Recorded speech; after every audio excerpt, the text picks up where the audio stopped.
Hey guys, Lee Taft here. Welcome to Speed Test in my garage in the classroom. This is 134. Let's talk about towing, okay?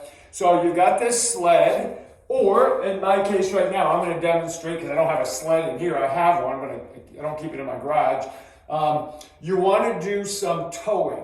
Maybe you're doing towing where you're grabbing on and you're towing and you're pulling backwards, or you're going around your waist so your hands are free and you're backing up this way, or this way, or this way, where we hold the handles and we pull. Now, based on what your goal is, you can choose which method to use because there is a difference. So if I do towing with my hands and I grab on the handles or a rope or whatever it is and I pull, every single step has to manage my body wanting to be flexed forward up higher, way above my center of mass, okay? Because the point of attachment is my shoulder from where my hands are grabbing, right? This is the point, so it's way above the distal portion above my center of mass, okay? But if I go here, okay, now I am not gonna always have to have such a forward lean the whole time. I can actually come up a little bit and push back through, and most of the action is going to come from flexing to extending at the knees and at the hip. And it's not going to be full at the hip because I actually don't get like complete full hip extension like that when I'm pulling. It's going to kind of more come from the knees, all right?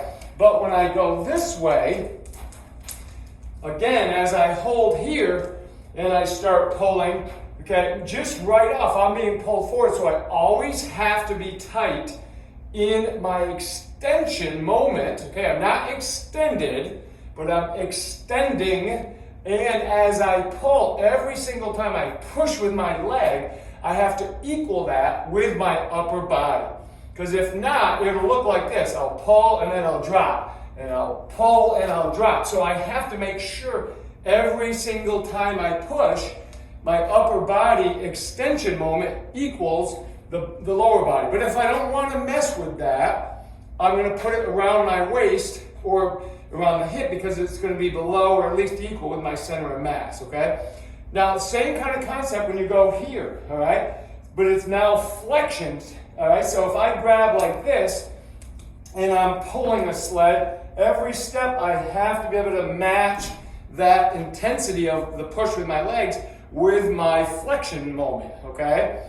If I put it around my waist, I don't worry about that. Now it's just hip and knee and getting extension moments to this. So it depends where you're at with your client or your athletes and the goal that you want. And to be honest with you, I think one strategy you should use is every once in a while, go one arm and go one step. So as I'm here, I push, and then I push, okay? So I just keep, and then if I switch sides, so I'm gonna push, and then push, and now I'm getting not only that going from a flexed, lower loaded position to an extended, but I'm also getting a lot more transverse control while I'm doing my sled drags or sled pulls, okay? Give those a shot, try the different variations, and you'll figure out more what the demands that maybe you need if you're training yourself or your athletes, okay? Because there is a big difference when you grip high. Remember, I'm way up above my center of mass when I grip because that's the point that the force is coming through, and my body has to meet that force. As where when it's down here, now it's pretty much a lower body exercise, okay? Hey, give your sled toes a shot. Try them, give me some feedback on them, and we'll see you for 135. Thanks, guys.